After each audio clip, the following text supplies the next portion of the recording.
Hello, guys, and welcome to another brand new edition of the ITU Forex class. In this week's edition of the class, we're actually going to be talking about fundamental analysis. So, if you've been trading for a while, I know you've pretty much heard about the three types of analysis we've got in trading. And when I say the term analysis, that's just a fancy way of saying methods with which traders use to determine when to buy or sell a tradable instrument in order to profit from the speculations in the market. Okay, so when we talk about technical analysis, for example, which is what we talked about last week, you would remember that I told you that technical analysis takes advantage of the fact that price tends to repeat itself. And for you as a trader to be able to make money through trading, you need to determine when to buy and when to sell, so that the risk of you, the probability of you actually calling the right thing that price was supposed to do is much higher than doing the opposite. You don't need to be right like 100% of the time in order to make money doing that. You just need to be proactive with your risk management so that you're properly addressing and managing your risk, so that the times when you are wrong or the time when price in the market disagrees with what you think it's going to do, then the loss that you're going to incur is going to be very little. And the times that price is going to agree with what your hypothesis or what your forecast of what price is going to do agrees with you, then you're going to make on average much more than you lose when you're wrong. When you do that, even if you were to lose more trades than you win on average after taking a large sample size of trades, like 30 to 100 trades, for example, eventually the profits from your winning trades will be more than enough to cover for the losses from your losing trades and give you extra profits in the process. Now, this is technical analysis, and this is just one aspect of the type of methods which traders employ to know when to buy or sell a tradable instrument with a high probability of banking profits from their trading position. The second type of analysis is what we are talking about today, which is fundamental analysis. Okay? So, unlike technical analysis, where everything just bases on you looking at the price chart and determining, what previous price did at what price level or whatever the case might be, fundamental analysis takes a different approach. It studies the economic, financial, and political factors which influence the value of a currency. So, for example, let's assume that we wanted to take advantage of the United States dollar. Now, if a trader is a fundamental analyst, let's assume that trader wants to trade the United States dollar against the British pound. Now, in this case, he's going to need to do a little bit of research, just like a technical analyst would, pull up a chart and mark up levels of support and resistance, major historical levels, and all of that. A fundamental analyst is going to take a look at, the economic indicators of both countries. So he's going to look at the economic health of the United States of America, for example, and then he's also going to do the same for the British pound, for Britain. Okay, so he's going to see, based on the data that he's been able to gather, based on interest rates, based on employment numbers, based on all of those fundamental indicators, which one of these two countries appears to have a more stable economy, an economy which is much more likely to flourish in the near-term future or the long-term future. And then he's going to look at which one of them is the weaker currency. Now, I'm oversimplifying here because a lot goes into this, okay? Just like with anything in trading. But the idea is that you want to find which one of these currencies is stronger and which one of the two currencies is weaker. And when you do that, you're going to want to buy the currency which is stronger or which is going to likely increase in the value in near future, and you want to short the currency which is weaker or which is likely going to lose some value in the near term or long term future because of the forecast or the indicators that you're seeing in the market. The reason is because when you're trading in Forex, you're actually simultaneously buying one currency and selling another. Let me give you an example. So let's say, just with what we talked about, the British pound, okay? The British pound against the United States dollar. So in this case, let's assume that you've already done your analysis and you found out that from the looks of things, the United States dollar is going to increase in value relative to the British pound. Now, in this case, you wouldn't want to own the British pound because the GBP USD currency pair is actually denominated with the GBP as the first currency and the USD as the second currency. For you to take advantage of the increase in value that the dollar is likely going to experience, then you're going to need to sell or short the British pound United States dollar. When we say you're going to short the GBP USD, let me write it down here so that you can have a proper look at it. So let's say you want to short the GBP against the USD. Okay? This is the currency pair that you're going to be shorting. Now, in this case, what does shorting the GBP USD mean? It means that you're actually going to be selling the British pound in exchange for the United States dollar. So if the exchange rate for the British pound against the United States dollar, for example, if the exchange rate was, let's say 1.3500, okay? Let me quickly type that down. 1.3500, okay?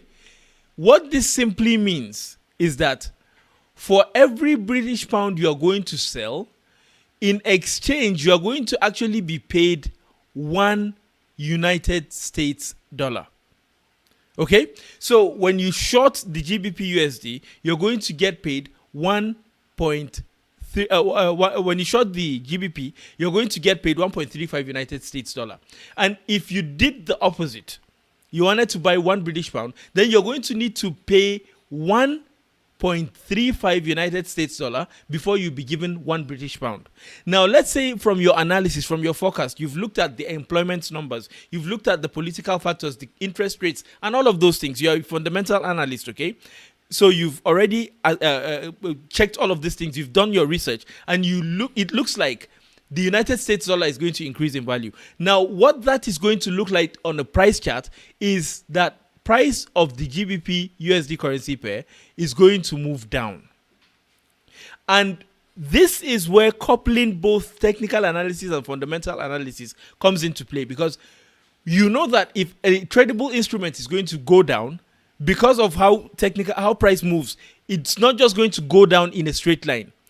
More often than not, it's going to move with the market structure, okay? It's going to go down a bit, then it will pull back a little bit. Then it will go down further, then it will pull back a little bit. Then it will go down further, and it will pull back a little bit, okay? So when you combine these two knowledges of fundamental analysis and technical analysis, this is going to give you the opportunity so that whenever you see a pullback, you take advantage of that pullback and short the GBP USD, okay? So this is just an overview, okay? So let's move on to talking about the fundamental analysis in depth, okay? So what is it with fundamental analysis? Fundamental analysis actually focuses on the why behind price movements. So for a technical analyst, he's usually going to actually look at the price chart and mark key support and resistance zone, do his Fibonacci retracements and all of those things, okay? And he's not too concerned with why price is moving the way price is moving. As long as price just moves, that's all for him. He's just going to look for low risk, high probability trade setups and just take them with proper risk management and call it a day. He doesn't care about what is causing that price to move. But with fundamental analysis, it actually works not quite like that, because fundamental analysts, they tend to want to study why price is moving the way it's moving. So if the currency that we used as an example earlier on was GBP USD, for example, if it was moving in a downtrend, a fundamental analyst would want to know why that movement is so. Is it because the British economy is struggling and the United States economy is booming, and that's the reason why because the dollar is strengthening against the British pound, that's why it is moving down? That's what a fundamental analyst is interested in. He wants to know the why, okay? And just to be clear, I've traded for years in this market. I know a little bit about fundamental analysis and a lot more on technical analysis. You can thrive very, very well without needing to know everything about fundamental analysis or technical analysis. You just need to find which one you resonate with more. If you find that you're much more of a trader who doesn't like economics because you never attended an economics class, or maybe even when you did attend an economics class, you were just sleeping in the class, or because it was boring and all of that, then you'd probably just be better off focusing on technical analysis. But if you find that you like technical analysis and you also like fundamental analysis, you can actually do a bit of both. And just like the example I gave you earlier on, you can determine what the two countries that you want to trade their currency is doing, and then you decide what your long-term outlook is. If this currency, the economy for this country is stronger than this one, then you have an idea of the direction that price is going to move long term, and then you can couple that logic, that thought process, with technical analysis, so that whenever you see a pullback in a trend, or whenever you see a breakout in a trend, all of that, you take trading positions with proper risk management, and then you're capitalizing on all of the knowledge that you've gathered. Okay, but again, if you find that you're totally not interested in fundamental analysis because it's just boring to you, trust me, you can do very well with proper technical analysis, with the right risk management and all of that. Okay, so moving on. A technical analyst is not interested in why price is doing what it's doing. But for a fundamental analyst, he wants to know what is causing price to move. Is it the interest rates that is increased or decreased for this country that is influencing its currencies in the market? Is this the reason? Is that the reason? Economic analysts are always wanting to know why a currency is acting the way it's acting. Okay? So, moving on. The economy of a country can be assessed, the strength or the weakness of an economy of a country, can be assessed by the strength of its currency. So, for example, assuming that the British economy is weakening and the American economy is booming, it's strengthening, there's investors coming in, there are more business growth and all of those things, more taxes collected and all of this. This is likely going to be reflected in the currency of the United States, which is the United States dollar. And because there's more demand for the United States dollar by the investors who want to invest in that country and get a bit of the booming economy, then that's going to increase the demand of that currency, causing it to rise in the foreign exchange market. Okay, so this is the forces of demand and supply that affect the market are mostly explained by fundamental analysis, by economic indicators like the GDP, the growth of it, or the reduction of it. Then then employment numbers. Business is growing, business is booming. Are they employing more employees because they are making more profits and they have more growth scale and all of those things? Okay, so all of this affects how the currency of a country actually performs in the global forex market. Okay, so moving on. Now, part of the things that fundamental analysis helps us to accomplish is the forecast of how a currency is likely going to move over the long term.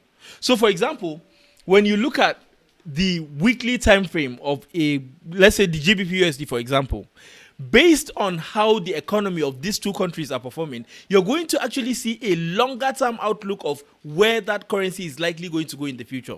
So if the economy of Britain is struggling while the economy in the United States is booming, then you're likely going to see a downtrending chart on the weekly time frame. So when you're looking at the weekly charts, which is going to take a whole year for it to form one period on that chart, then you're likely going to see a downtrend forming. A fundamental analysis is much more catered towards traders who are trading with long-term perspectives. Is like, for example, you could be a scalper, okay? But as a scalper, for you to really take advantage of those fundamental analysis is going to be a little bit difficult for you, because you need access to things like, footprint charts, order flow, and all of those things that it's usually the, industrial, the heavy industrial traders have access to, like the banks and all of those things. So if you're just a regular retail trader and you wanted to take advantage of the markets with, quick news releases and all of that things, it's going to be a little bit difficult for you because you're not really capitalized with the tools that you would need to do that. But if you wanted to have a longer term approach being a swing trader and you're looking at the fundamental analysis of a country and all of those things, the employment numbers, the interest rate numbers, the GDP and all of those things, then you could do that fairly well with longer term outlook on the charts. Okay. And also, economic data and central bank actions often cause big moves in the market. So let me give you an example. If, for example, the United States economy was, growing so well and all of that, but everything, we know that things don't last forever. So there's going to come a point in time where, the growth has taken its toll and there's almost no more room for any growth. So the work of the central bank is to use their measures in the market, intervening in the market and cutting or increasing interest rates and all of that to help their currency perform well in the markets. So if it reaches a stage where, the demand is so high, everybody has invested in the country and all of that, if they don't curb that, then that's going to cause inflation in the country. And that inflation is eventually going to lead to the currency of that country, being more expensive, and even the citizens of the country finding it more difficult to purchase regular things that they do. And so if the central bank does not intervene into the forex markets by making interest rate decisions and all of that, then that is going to cause problems.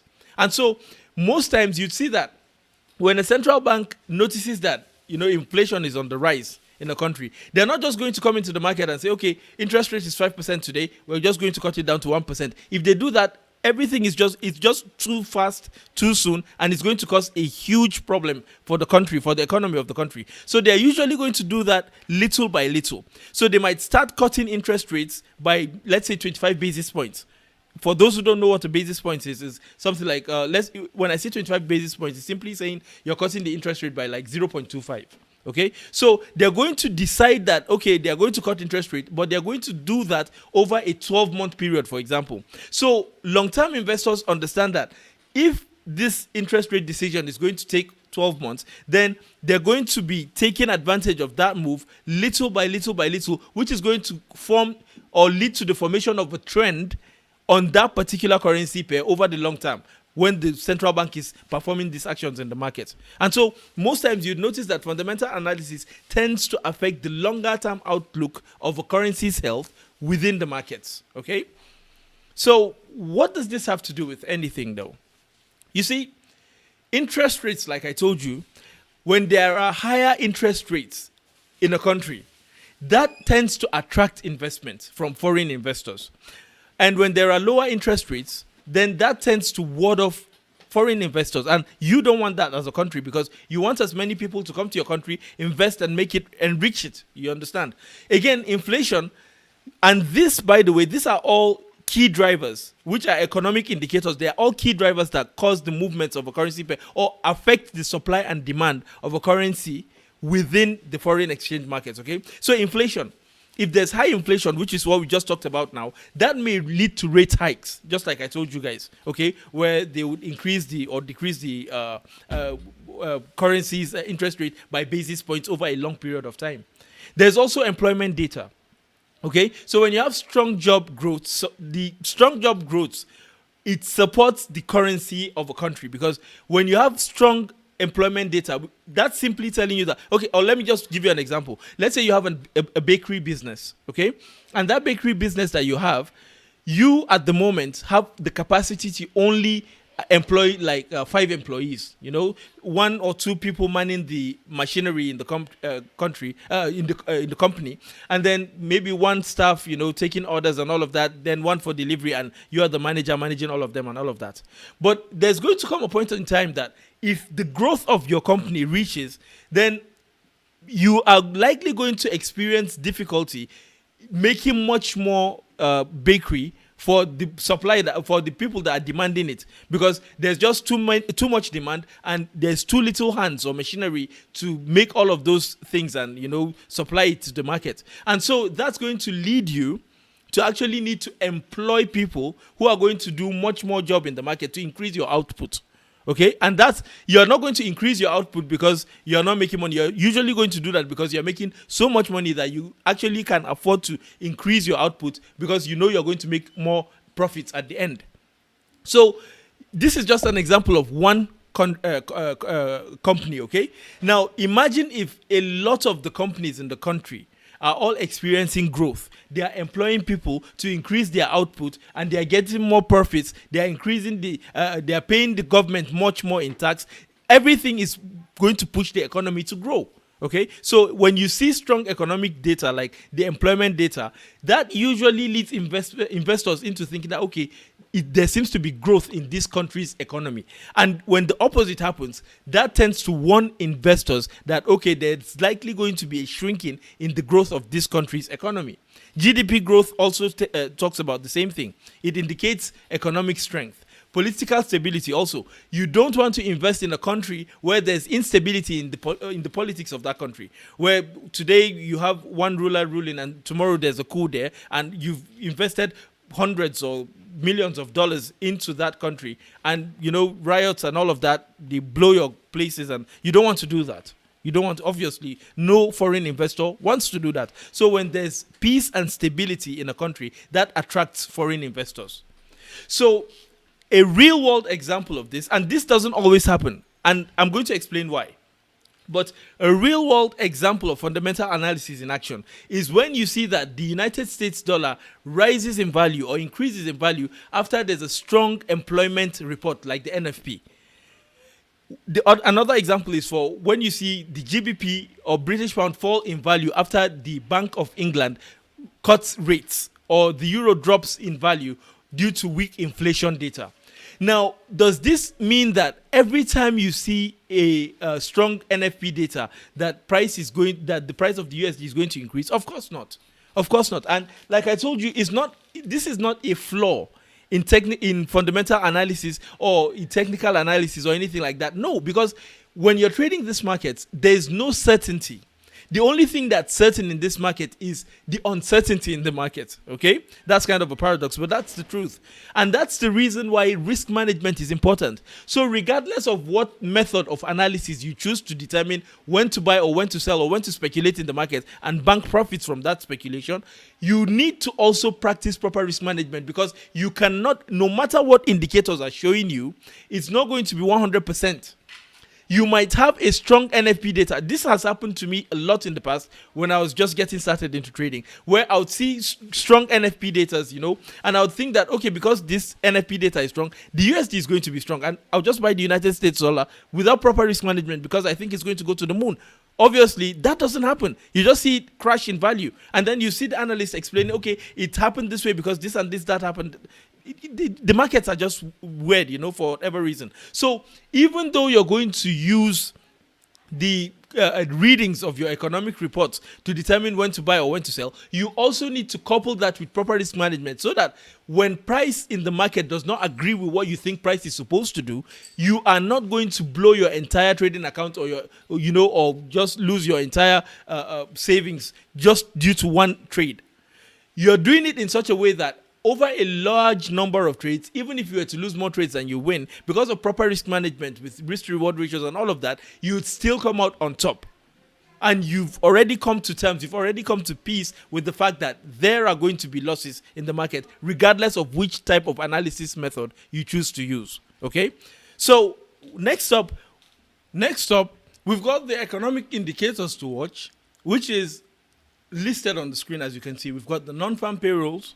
We've got the interest rate decisions. Most times you see, like for the United States, it's the FOMC that decides on the interest rates. Okay, that's the FOMC. For Europe, we've got the ECB, and for Britain, we've got the Bank of England, BOE, and all of that. Okay, so you need to keep your eyes on this particular economic indicators. We've got the consumer price index. It's also an important one. We've got the gross domestic product, GDP. You must have heard about this. Then we've got the purchasing managers index, PMI, unemployment rate, retail sales, and all of those numbers, okay? All of these numbers, they are the important ones you need to pay attention to. And how do you do that? Well, that's exactly what I'm going to show you, okay?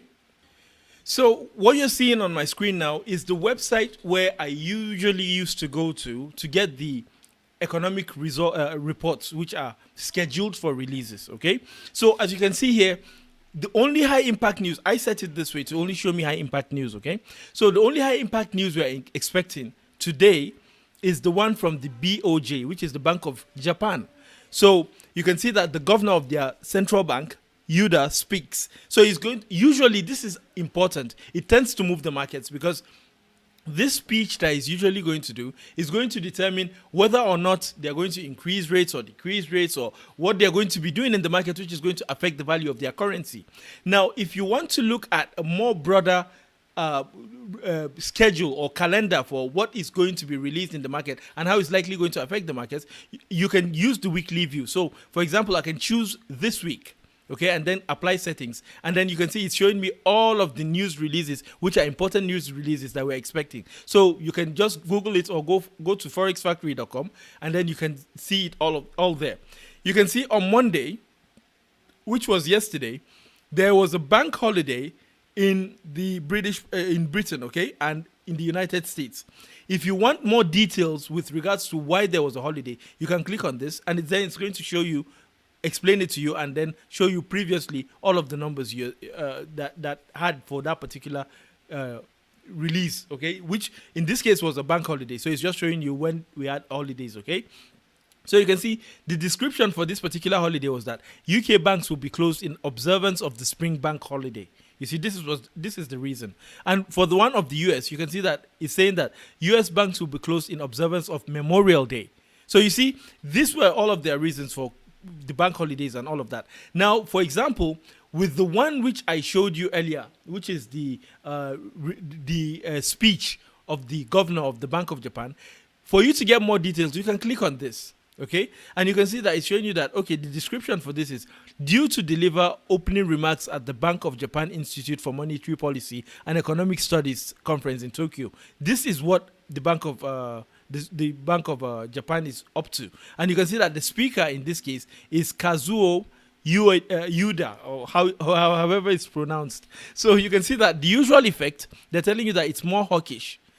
You when you're using fundamental analysis to determine, how to trade or when to trade and all of that, you're usually going to be hearing terms like hawkish, dovish, and all of those things, okay? So this is a whole new field that you need to learn. Remember, this is a beginner's class on what fundamental analysis is and how it affects the market, okay? So if you want to become proficient in this, you need to do further study, okay? Watch YouTube videos, read articles and all of that, and before you know it, you're going to be good enough to trade with it. But I want you to understand that this doesn't mean that the more you learn about fundamental analysis, the more you learn how economics work and economies work and all of that, that does not mean that you're going to know exactly 100% of what price is going to do 100% of the time. No, you're still going to have losing trades. So whether it's fundamental analysis, technical analysis, or sentiment analysis, you need to practice proper risk management, or else, regardless of what you do, you're not going to be able to make money in the market. Or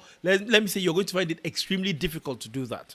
Okay, so this pretty much brings us to the end of this week's edition of the class, and I would like to use this opportunity to once again thank you guys for taking time out of your busy schedule to come to the class. I hope you've got value in the class, and I would also like to draw your attention to the other aspects of the company which we have with the ITU bots. Okay, again, for you to trade with fundamental analysis, technical analysis, and all of this, you need to learn them manually, practice them proficiently, do the simulations and all of this. But the bots that we have, they've been designed and coded in a way that they are going to look for low risk, high probability trading opportunities for you in the market. And then when they do that, they're going to take those trades, and if you follow our risk recommendations, they would risk as little as possible and try to make as much profit for you as they can within reason, of course. Okay, so if you're interested in them, please reach out to us on the socials. I will be more than happy to walk you through how to set everything step by step, and also how to get it up and running and start earning while you're learning. Okay, so once again, thank you for taking time out of your busy schedule and coming to the class. I look forward to seeing you guys in next week's edition, and God bless you all. Cheers.